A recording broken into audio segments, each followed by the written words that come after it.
కుంభమేళ అంటే అది ఏమి అంటే మనకు ఎవరికి తెలీదు. కుంభం అంటే కలశం. ఈ కలశంలో 5 వంకర ఉంటుంది, పంచం.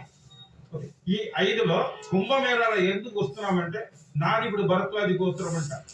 ఈ భరద్వాజి ఋషి వంశంలో నేను వచ్చాను. నా వంశంలో ఇంత ముందు మా పితృల్లో ఎంతమంది సన్యాసం పుచ్చుకున్నారో నాకు తెలియదు. ఆ కాలంలో పాదయాత్ర వచ్చేవాళ్ళు, రామేశ్వరం టు గంగ వచ్చేవాళ్ళు, ఇలాగ ఒక్కొక్క క్షేత్రం వస్తారు.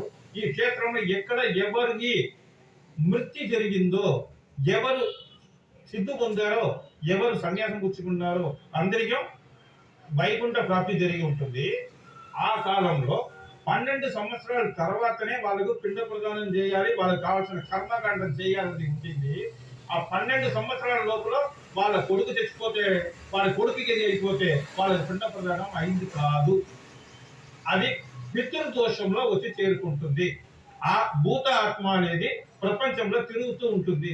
ఈ పితృదోషం ఉండేటప్పుడు ఇంట్లో పిల్లలకు పెళ్లి కాదు, పెళ్లి అయితే పిల్లలు కాదు, భార్యాభర్తలు పెళ్లి చేసిన తర్వాత కొట్లాట పెట్టుకుని ఉంటారు, సంతానం ఉండదు, కష్టాలు, రోగం, ఇటువంటి ఇబ్బందిగా వాళ్ళు గడిపేకుంటూ ఉంటారు.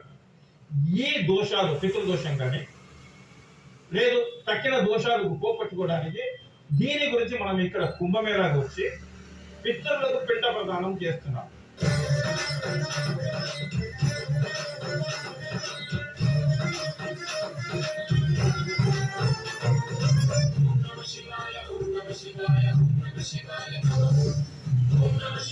ఎక్కడ ఉంటారో తెలియదు, ఎక్కడి నుంచి వస్తారో తెలియదు, వారి ఊరు పేరు తెలియదు. కానీ కుంభమేళా జరిగే రోజుల్లో మాత్రం వేలాదిగా, లక్షలాదిగా ఆసేతు హిమాచలం సాధువులు ఈ పవిత్ర సంగమానికి తరలి వస్తారు. ఇక్కడికి విచ్చేసి పవిత్ర స్నానాలు ఆచరించి భక్తులను తరింపచేస్తారు. ఈ మహాకుంభమేళాలో పవిత్ర స్నానాలకి ఎంత ప్రాధాన్యత ఉంటుందో ఇక్కడికి విచ్చేసే సాధువులకి అంతకంటే ప్రత్యేకత, ప్రాధాన్యత ఉంటుంది. అసలు ఒక విధంగా చెప్పాలంటే ఈ సాధువులు లేని కుంభమేళాను